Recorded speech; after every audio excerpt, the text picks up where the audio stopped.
I hope you are doing well. I am just coming on to do a short video and talk a little bit about my choice to live after my little ones were unlawfully taken from me and what that means to me in my path, on my journey, on my calling of following my heart. In the very beginning, when CPS came in March 11th, 2014, I started to learn everything I could about the modern day form of human trafficking, trying to equip myself with knowledge on what to do and how to protect my family.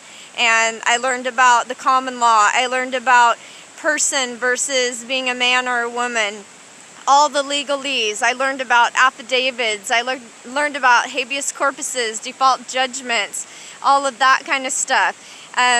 Later, after the second attack and us fleeing to Mexico, and then my family being completely torn apart by these false allegations by anonymous reporters who came in, people who had vendettas against us and who had their focus on us instead of themselves, and also had things to hide about themselves.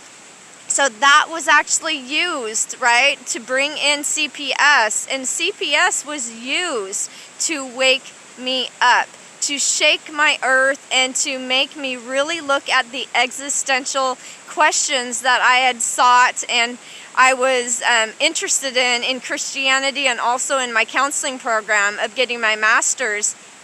I was drawn to these questions of what is the meaning of life? What is my purpose? What is all of this? Who is God? What is God?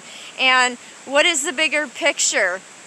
And so that is where I am today. I did start learning about the secured private party when my fifth little one was taken, because when we left Mexico, I was 7.5 months pregnant, and we were unlawfully deported from there based on lies, and funds were used by the child abduction, basically funds. When I had gone to Mexico, I had sole custody, and yeah, just the way the system, is set up, it works to conquer and divide, and to put one person against another, one family against another. So, there's always the black sheep, the one who's pointed out, and that is me. But perspective is everything, and I truly see this as part of my path. There is so much more. There is something bigger. This is not just about me and my family. This is not just about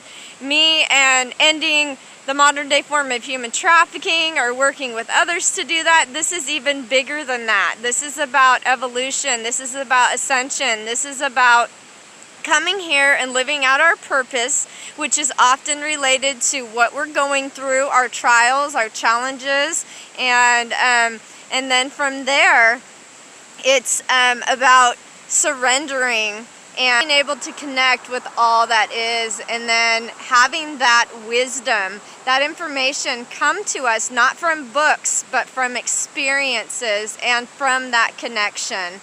And so anyways, that is what I'm sharing on my channel, is my journeys and what I am doing, including looking at what I've done as matter, trying to change matter, and then now as I move into being a higher vibration, elevating my emotions, having pure intentions, and believing that there is a greater potential.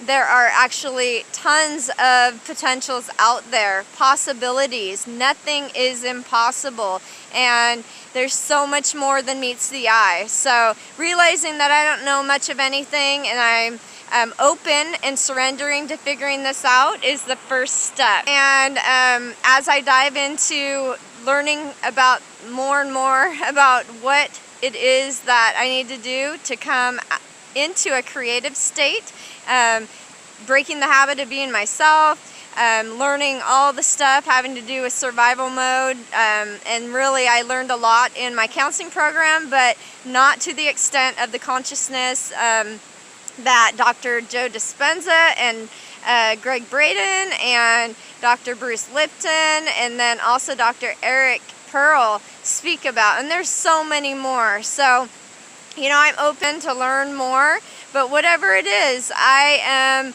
just looking for those open doors, seeking, knocking, and asking. And I'm at 6 minutes, and being that my average is about 4 minutes. If you made it to this point, thank you so much. And I hope that you choose to live and you focus on your health, and then anything else that will help you to become your greatest version and to live out your purpose. And in my case, my path has something to do with ending the modern day form of human trafficking and raising the vibrations of our little ones, moms and dads, our elderly, and our families and communities, and just stopping these crimes against humanity. But in that, I have different types of missions or assignments that, you know, I have for my own path, and then you have your own. So look for those. Know what it is. Quiet the mind, set out time, meditate, do what you can to clean up your body, to love yourself awake, because there are different levels of waking up, not just to corruption, but waking up and being conscious, being intentional, and elevating our emotions to break free from those bonds that have been enslaving us, our minds and our bodies. We want our state of being to be that is one. Our mind and body to be one, to be coherent. Our heart and our mind to be coherent. For us to be one with all that is. Thank you so much. Namaste to you.